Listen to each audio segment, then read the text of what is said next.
Hayagang tinanggihan ni Pangulong Donald Trump ng Estados Unidos ang lahat ng kondisyon na tinalakay sa Anchorage kasama si Vladimir Putin at sinabing panahon na para maglagay ng presyon sa Rusya upang tapusin ang digmaan.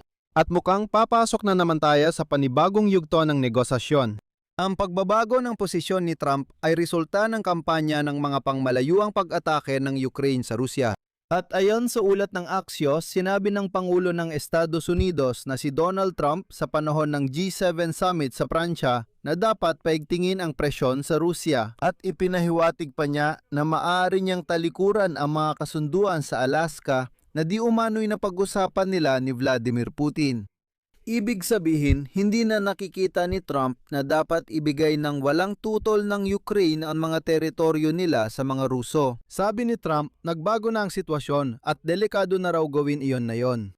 Ayon sa ulat sa summit ng G7, ipinahayag ni Trump ang kanyang pagkadismaya kay diktador ng Russia na si Vladimir Putin at ipinahiwatig pa na handa siyang talikuran ang kanyang mga dating paniniwala. Inanunsyo ng Ministrong Panlabas ng Turkey na si Hakan Fidan na handa ang Ankara magbigay ng lugar para sa delegasyon ng Ukraine at Russia upang muling simulan ang prosesong diplomatiko para maresolba ang digmaan. At mahalagang tandaan na sa halos 2 linggo mula ngayon, daganapin ng Ankara ang summit ng NATO. Kasabay nito, tinaya ng mga eksperto na nakapagtala ang Ukraine ng record na dami ng mga airstrike sa mga pasilidad ng industriyang militar ng Russia ngayong Hunyo. Ang pangunahing target ay ang mga pabrika na gumagawa ng mga missile, elektronika at mga munisyon. Ayon sa kanluraning analista, nagmistulang pabigat ang Crimea para kay Vladimir Putin. Ngayon, isinulat ng Wall Street Journal na noong inaneksa ni Vladimir Putin ang leader ng Russia, ang Crimea noong 2014 tinanggap ito sa Russia bilang pagbabalik ng isang perlas at mahalagang ari-arian. Ngayon, imbes na maging tagumpay, pabigat na ang Crimea kay Vladimir Putin. Isang mahinang bahagi na maaring magbanta sa kanyang kakayahang ipagpatuloy ang digmaan. Noong 2014 sinakop ni Vladimir Putin ang Crimea, iginiit sa mga Ruso na nandoon ang Black Sea Fleet para hindi magkaroon doon ng mga base ng NATO laban sa Russia. Ngunit sa kalaunan, nawala na ang Black Sea Fleet at ngayon pati mga Ruso ay tumatakas na rin mula ron. Ang pangalan ko ay Alexei Pichi at pag-usapan natin ang paksang ito ng sabay-sabay. Pero bago tayo magsimula, hinihiling ko sa inyo na mag-subscribe sa channel, mag-like at mag-iwan ng kahit anong komento sa episode na ito. Ayon sa Amerikanong publikasyon na Axios, ang sistema ng mga drone ng Ukraine ay kilala sa mataas na bisa at kasopistikaduhan. Pinatigil nito ang operasyon ng mga refineryo ng langis, binago ang balanse ng lakas sa larangan ng labanan, at sa unang pagkakataon sa loob ng 4 na taon ng labanan ay naparamdam nito sa ilang mga Ruso ang epekto ng digmaan sa sarili nilang teritoryo. Sa gitna ng mataas na kumpiyansa ng Ukraine at problema ng Russia sa pagdadala ng gasolina sa mga lungsod at supply sa mga tropa, ipinahayag ni Pangulong Volodymyr Zelensky ng Ukraine ang pagsisimula ng 40 araw na operasyon upang impluwensyahan ng Moscow at pilitin si Putin na pumirma ng kasunduang pangkapayapaan. Ilang oras matapos magsalita si Zelensky noong Huwebes, naganap ang isa sa pinakamalaking drone attack ng digmaan na tumama sa 12 rehiyon ng Russia at sinakop na Crimea. At ngayon, inihayag ng mga otoridad ng Russia na na-intercept nila ang hindi bababa sa 660 na Ukrainian na drone. Iniulat ang mga pagsabog sa isang pabrika ng chemical, halimbawa sa rehiyon ng Tula, ngunit hindi sa St. Petersburg. At lahat ng ito ay nangyari 1 linggo matapos ang malakas na pagsabog sa pinakamalaking oil refinery sa Moscow sa Kapotnya na nagdulot ng makapal na itim na usok sa kalangitan. Ayon kay Axios, nagtago ang mga residente sa basement at paglabas, sinalubong sila ng itim na ulan sa ilang bahagi ng lungsod. Huminto sa operasyon ang pabrika at hindi ito magbubukas muli hanggang 2027. Hindi bababa sa 3 pa. Ang mga Russian na oil refinery ay inatake ngayong linggo, bukod pa sa iba pa.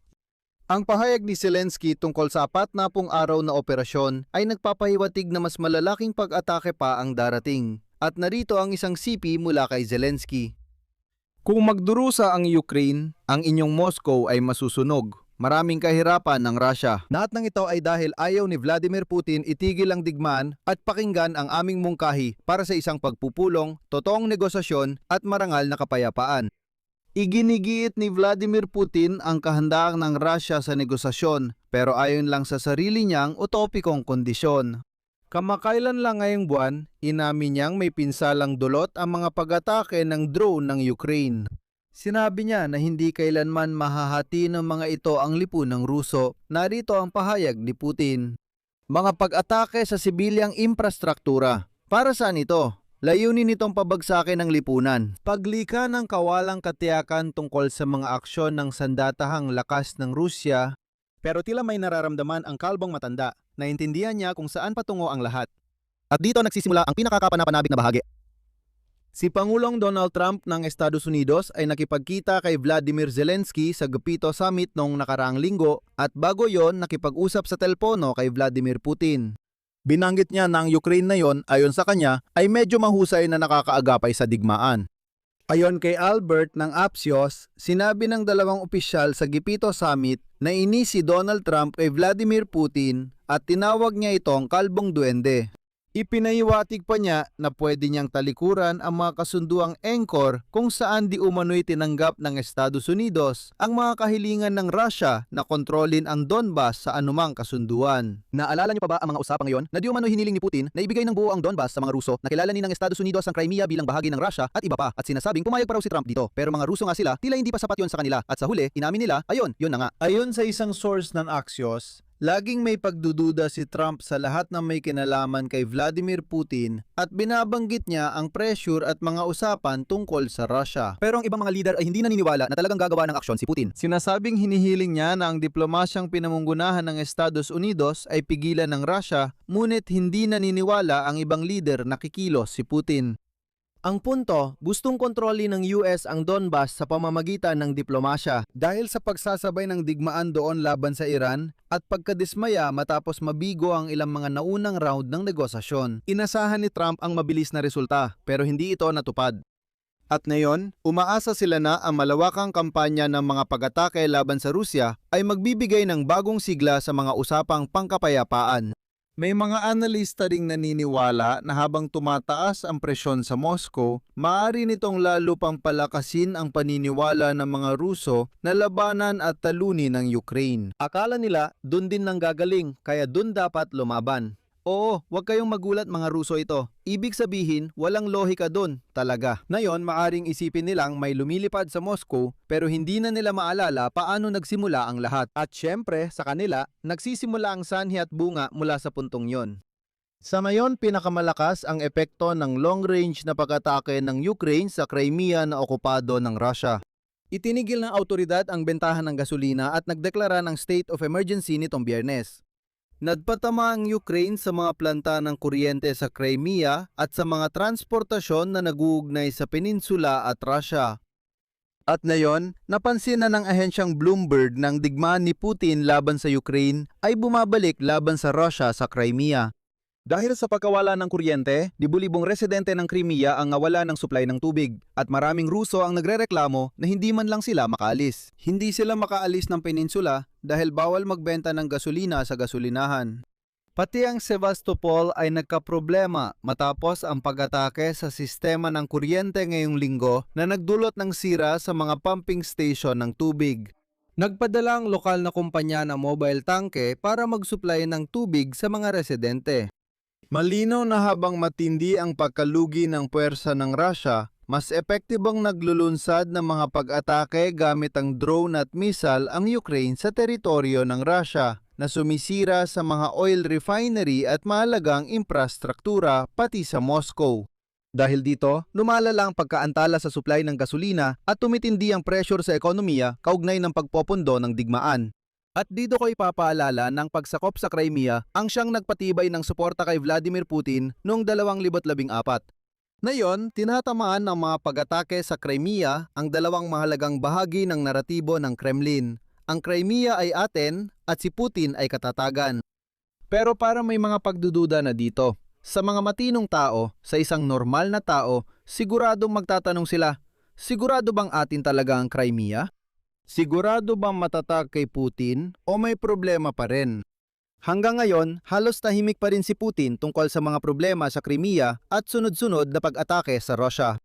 Kamakailan, nagdao siya ng pagpupulong ng Russian Security Council para talakayin ayon sa kanya ang panloob na seguridad at katatagan.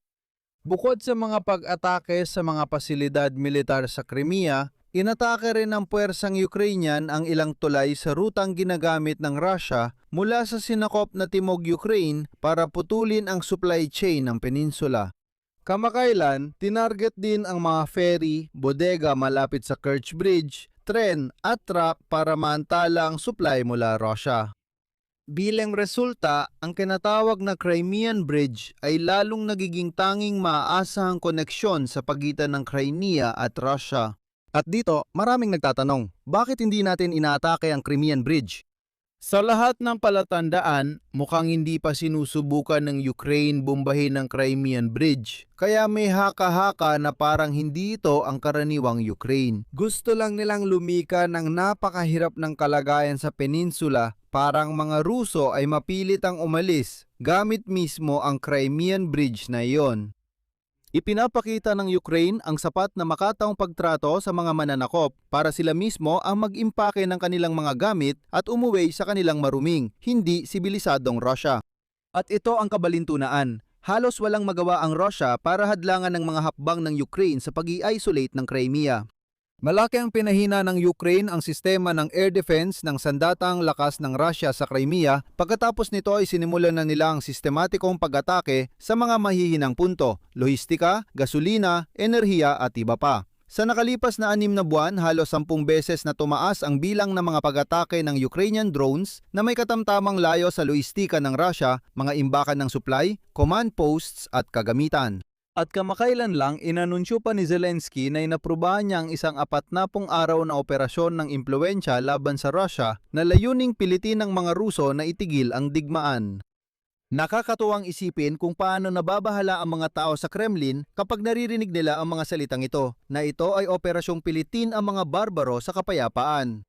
At sa gitna ng paghahanda ng Kremlin para sa halalan sa State Duma ngayong Setyembre, ang pag-atake ng Ukraine sa Crimea at ang lumalaking pagkadismaya ng mga Ruso sa digmaan ay nanganganib na sirain ang pangunahing prinsipyo ng panlipunang kasunduan ni Vladimir Putin sa kanyang mga taga-suporta. Napag-usapan na natin ito, napakasimple ng ibig sabihin, katatagan kapalit ng pampulitikang suporta o ng Russia. Sa madaling salita, hindi namin kayo ginagalaw, hindi nyo rin kami ginagalaw, at binibigyan namin kayo ng pagkakataong magtrabaho ng maayos, kumita ng pera, at iba pa. At kayo naman, huwag lang kayong makialam sa politika. Tahimik lang kayong bumuto para kay Putin at sa nagkakaisang Russia. At yun lang. Pero medyo nabubuwag ang naratibong ito. Dayunpaman, may ilang mga analista na nagbababala na hindi ito nangangahulugang magkakaroon ng political backlash at maaari pang mas lalo pang mapatatag ang suporta ng publiko kay Vladimir Putin. Bakit? Kasi ang mga Ruso ay sobrang mangmang at masasabi ko pang bobo na maaari pang maniwala sa teorya na si Vladimir Vladimirovich Putin lang ang makakapagprotekta sa kanila. Nakakalimutan nila na siya rin ang may gawa nito. Sa ganitong sitwasyon, tinaya ng ahensya na noong Hunyo na itala ng Ukraine ang pinakamataas na bilang ng mga pag-atakeng pangimpapawid laban sa mga pabrika ng militar ng Russia. Ang pangunahing target ay ang mga pabrika na gumagawa ng mga missile, elektronika at bala. Ang huling kilalang target ay ang pabrikang Titan Barikady sa Volgograd na inatiik noong Sabado. Kumpirmado ni Pangulong Volodymyr Zelensky ng Ukraine na tinama ng sandatang lakas ng Ukraine ang pabrika na ito sa Volgograd gamit ang mga bagong FP-5 Flamingo na mga misil. Kinumpirma rin ng mga OSINT na pananaliksik ang impormasyon tungkol sa pagkakatama sa pabrika. Critical na mahalaga ang kumpanyang ito para sa Kremlin dahil dito ginagawa ang mga launchers para sa mga strategic na sistema na YARS, Topol-M at Sarmat, mga launching system para sa mga operational tactical na sistema na Iskander-M at maging mga bahagi para sa mga Russian na misil na Orekha. Sa unang buwan pa lang ng tag-init, hindi bababa sa 13 na pasilidad ng complex na militar-industrial ng Russia ang tinamaan at sa kabuuan, ito na ang pinakamataas na bilang ngayong taon. Kung hindi lang natin pinag-uusapan ang pabrika sa Volgograd, kabilang sa iba pang mga tinamaan na yung buwan ay ang mga paggawaan ng mga misil at elektronika. Ang Progress sa Michurinsk ay gumagawa ng mga sistemang pangkontrol para sa abyasyon at mga misil. Sa Near Progress sa Cheboksary, ginagawa ang mga antena para sa Kaliber at Iskander. Target din ang paggawa ng bala para sa Kaliber at Iskander. Isa pa sa mga target ay ang paggawaan ng progress sa Ryazanskaya Michurinsk, kung saan ginagawa ang mga sistema para sa aviation ng mga misil. Ito ang asot sa Novomoskovsk na 2 beses inatake dahil sa paggawa ng mga bahagi para sa pampasabog. Naapektuhan din ang paggawa ng barko ng tamaan ng mga drone ang Zalib pabrika sa sinakop na Crimea na nagdulot ng pinsala sa 2 barkong pandigma. Ayon sa mga analyst, layunin ng malawak na kampanya ng Ukrainian forces na hindi lang putulin ang lohistika sa Crimea o magdulot ng kakulangan sa gasolina, kundi sistematikong pahinain ang kabuuang lakas militar ng Russia. Sa gitna nito, sinabi ng pinuno ng kagawaran ng ugnayang panlabas ng Turkey, Hakan Fidan, na handa ang Ankara na magbigay ng lugar para sa delegasyon ng Ukraine at Russia upang muling simulan ang prosesong diplomatiko sa pagresolba ng digmaan. Narito ang kanyang pahayag. Gusto naming magtapos agad ang digmaan ng Russia at Ukraine sa pamamagitan ng dialogo at ayon sa internasyonal na batas. Sa kasalukuyang yugto, nakikita namin ang karoon ng pagkatigil sa prosesong diplomatiko, bumilis ang mga labanan at nakatuon ang mga panig sa pagsusumikap na makamit ang tagumpay sa militar. Kailangang buhayin muli ang prosesong diplomatiko sa lalong madaling panahon. Sa kontekstong ito, nais kong ipahayag sa pandaigdigang komunidad tulad ng naipabatid na namin sa magkabilang panig na handa kaming muling tipunin ang mga delegasyon ng Russia at Ukraine sa mesa ng negosasyon dito sa aming bansa. At binanggit din ni Fidan ang tungkol sa summit ng NATO na gaganapin sa Ankara sa ika-7 at ika-8 ng Hulyo. Ayon sa kanya, magiging makasaysayan ang summit na ito lalo na dahil sa digmaan ng Rusya sa Ukraine at magiging pangunahing paksa ang pag-unlad ng industriya ng depensa. Narito pa ang isa niyang pahayag. Lalo na sa kasalukuyang digmaan ng Rusya at Ukraine at iba pang mga digmaan. Sa pampolitika at estratehikong antas, nabuo ang kamalayan sa pangangailangang suriin kung anong antas na ang narating ng mga bansa ng NATO sa larangan ng industriya ng depensa. Ang paksang ito ay naging isang usapin na may estratehikong kahalagahan. Dito ako magtatapos. I-comment ang opinyon at conclusion ninyo sa ibaba ng episode na ito. Mag-subscribe, pindutin ang kampanilya at i-like ang channel. Iyon lang, ingatan ninyo ang inyong sarili. Paalam sa lahat.